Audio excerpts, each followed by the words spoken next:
الحمد لله رب العالمين والعاقبة للمتقين ولا عدوان إلا على الظالمين أشهد أن لا إله إلا الله وحده لا شريك له ولي الصالحين وأشهد أن سيدنا ونبينا محمدا عبده ورسوله إمام الأنبياء والمرسلين وأفضل خلق الله أجمعين صلوات الله وسلامه عليه وعلى آله وصحبه والتابعين لهم بإحسان إلى يوم الدين أما بعد فيا عباد الله اتقوا الله حق تقاته ولا تموتن إلا وأنتم مسلمون قال الله تعالى في القرآن الكريم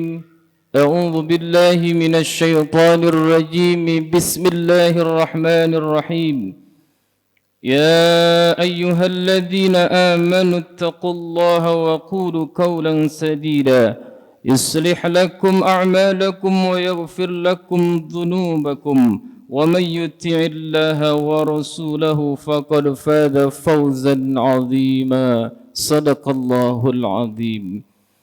Hadirin ma'asyiral muslimin jamaah salat Jumat Masjid Jami An-Nur yang dirahmati Allah Subhanahu wa taala. Alhamdulillah, kita bersyukur kepada Allah Subhanahu wa taala bahwasannya di kesempatan yang baik ini Allah Subhanahu wa taala masih mempertemukan kita semua dalam keadaan nikmat sehat wal afiat, dalam keadaan nikmat panjang umur, dalam taat beribadah kepada Allah Subhanahu wa taala, terutama dalam keadaan nikmat iman dan Islam, sehingga alhamdulillah sama-sama kita dapat bermuajahah dalam rangka melaksanakan salah satu kewajiban kita, yakni ibadah salat Jumat berjamaah. Dengan penuh harapan seluruh rangkaian ibadah-ibadah yang kita laksanakan mendapatkan keridhaan dan diterima oleh Allah Subhanahu wa taala. Salawat teriring salam tercurah kepada Rasulullah baginda Nabi besar Muhammad sallallahu alaihi wasallam, kepada keluarganya, para sahabatnya dan kita umatnya, yang mudah-mudahan senantiasa kita mampu menjalankan sunnah-sunnahnya dan senantiasa kita mendapatkan syafa'atul uzma hingga yaumil qiyamah. Amin ya rabbal alamin. Di kesempatan yang baik ini pula Al-Fakir berwasiat khusus untuk Al-Fakir pribadi dan umumnya jamaah hadirin. Marilah sama-sama kita meningkatkan keimanan dan ketakwaan kita kepada Allah Subhanahu wa taala, menjalankan apa yang Allah perintahkan kepada kita dan menjauhi apa yang telah Allah larang. Karena dengan iman dan takwalah kita akan mendapatkan kebahagiaan dan keselamatan, baik itu di dunia maupun di akhirat kelak. Amin ya rabbal alamin. Hadirin ma'asyiral muslimin, jamaah salat Jumat yang dirahmati Allah Subhanahu wa taala. Kita sering menerapkan prinsip ekonomi di dalam kehidupan kita, yaitu mengeluarkan modal sekecil-kecilnya untuk mendapatkan keuntungan, untuk mendapatkan hasil yang sebesar-besarnya. Akan tetapi terkadang kita menerapkan prinsip ekonomi ini hanya untuk tujuan-tujuan duniawi saja. Untuk berdagang misalnya, untuk pekerjaan misalnya, untuk meraih kekuasaan, untuk politik dan sebagainya. Akan tetapi banyak juga di antara kita kaum muslimin yang menerapkan prinsip ekonomi ini untuk tujuan akhirat, yaitu bagaimana dapat meraih surganya Allah Subhanahu wa taala.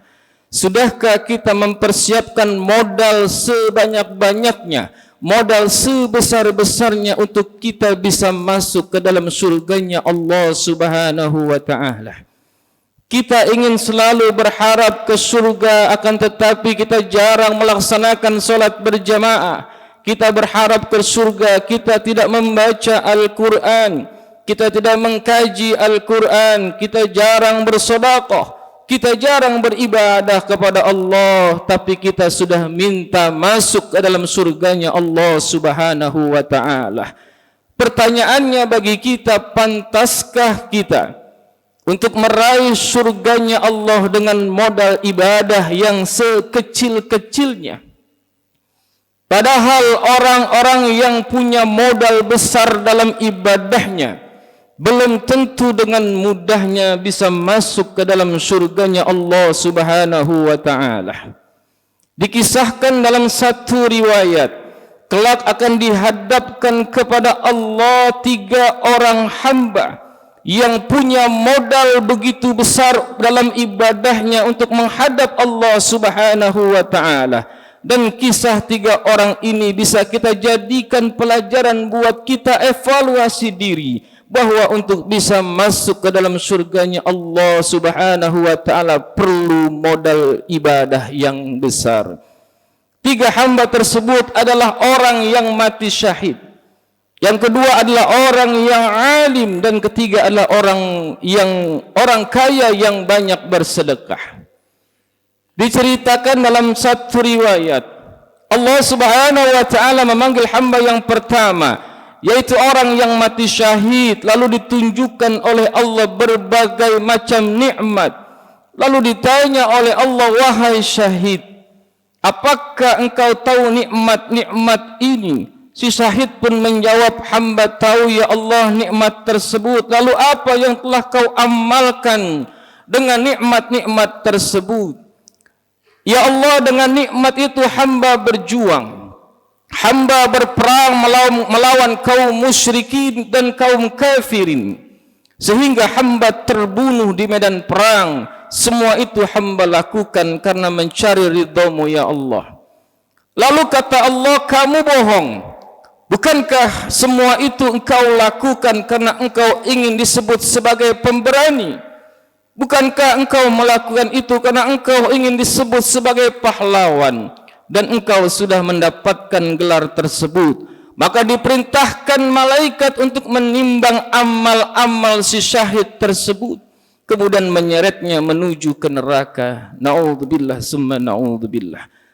Hadirin rahimakumullah. Kemudian Allah datangkan lagi hamba yang kedua, yaitu orang yang alim. Kepada si alim ditunjukkan lagi oleh Allah berbagai macam nikmat. Wahai alim, apakah engkau mengenal nikmat-nikmat tersebut? Lalu apa yang telah engkau lakukan dengan nikmat itu? Ya Allah, dengan nikmat itu hamba belajar ilmu, hamba membaca Al-Quran, hamba menghafalkan Al-Quran, hamba mengajarkannya kepada orang lain. Semua itu hamba kerjakan demi mencari ridhamu ya Allah. Lalu Allah mengatakan, kamu bohong. Bukankah semua itu kamu lakukan karena engkau ingin dipuji oleh orang lain, ingin disebut qari dan sebagainya, dan engkau sudah mendapatkan gelar tersebut? Maka ditimbanglah amal orang alim tersebut, dan malaikat diperintahkan untuk menyeretnya ke dalam neraka.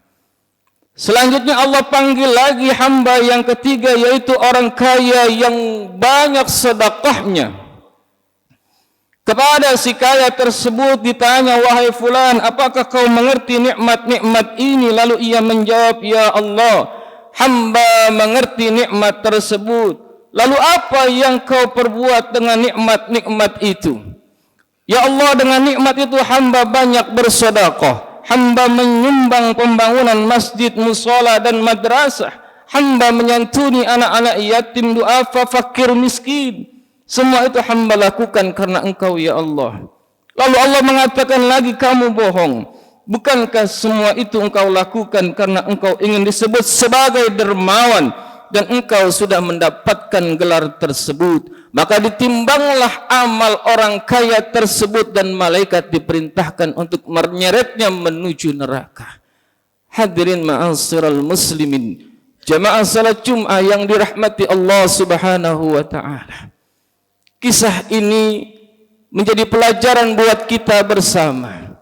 Orang-orang yang punya modal besar seperti orang yang mati syahid, orang yang alim dan orang kaya yang dermawan saja tidak dengan mudah bisa masuk ke dalam surganya Allah Subhanahu wa taala. Lalu bagaimana dengan kita? Maka dari itu marilah kita meningkatkan intensitas ketakwaan kita kepada Allah.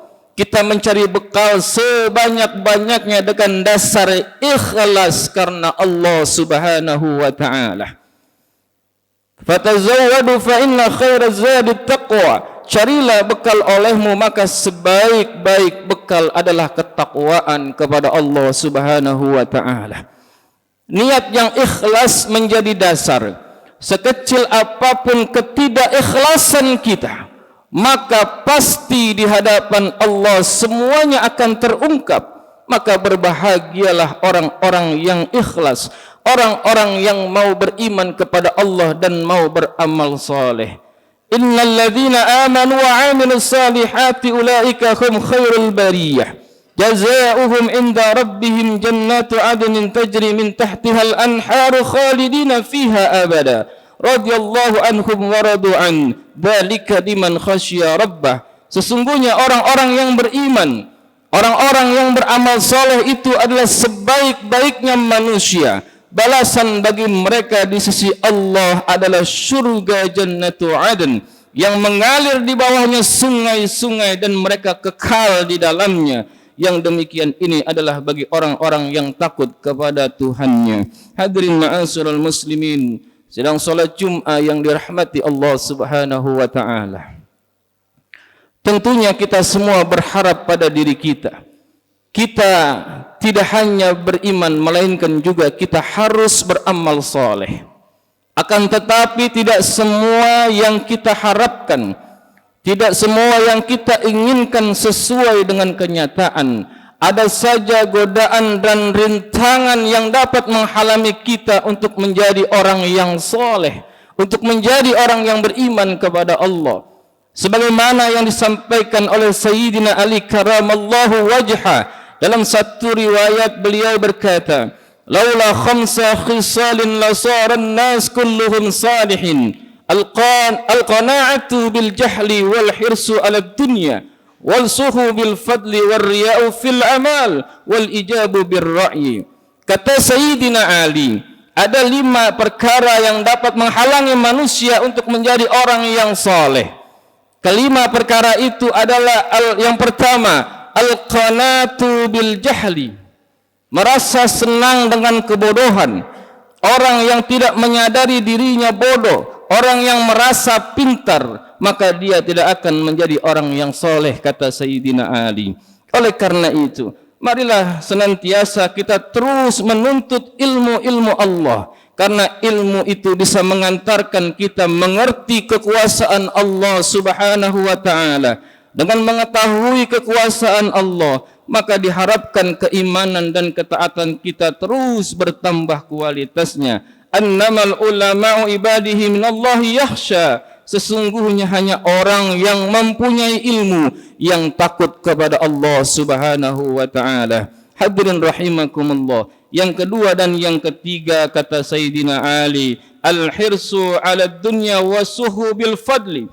Rakus terhadap dunia dan bakhil terhadap anugerah yang telah Allah berikan. Manusia jika sudah dihinggapi rasa rakus terhadap dunia dalam dirinya, maka dia tidak akan peduli cara yang ia gunakan untuk bagaimana mendapatkan harta dunia sebanyak-banyaknya.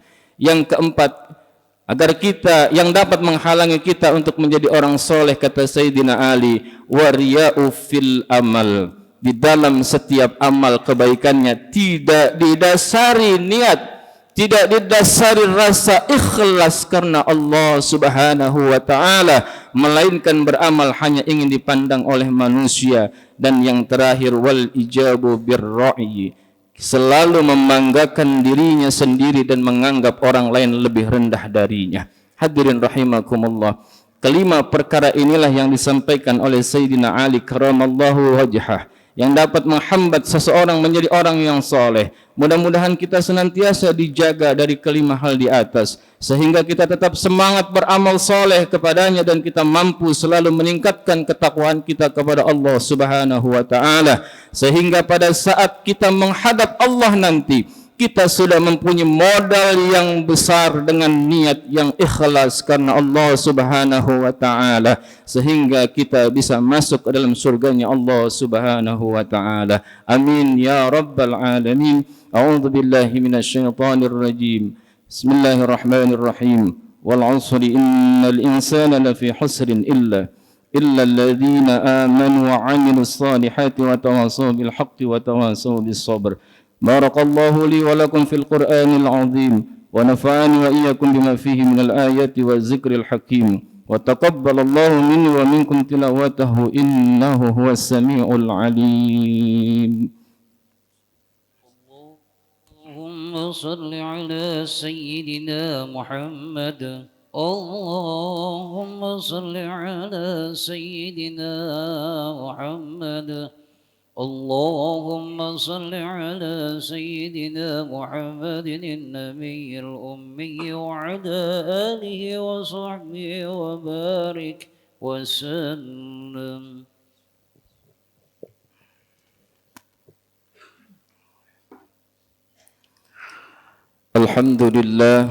الحمد لله أمرنا بالاتحاد والاعتصام بحبل الله المتين. أشهد أن لا إله إلا الله وحده لا شريك له إياه نعبد وإياه نستعين وأشهد أن سيدنا ونبينا محمدا عبده ورسوله المبعوث رحمة للعالمين.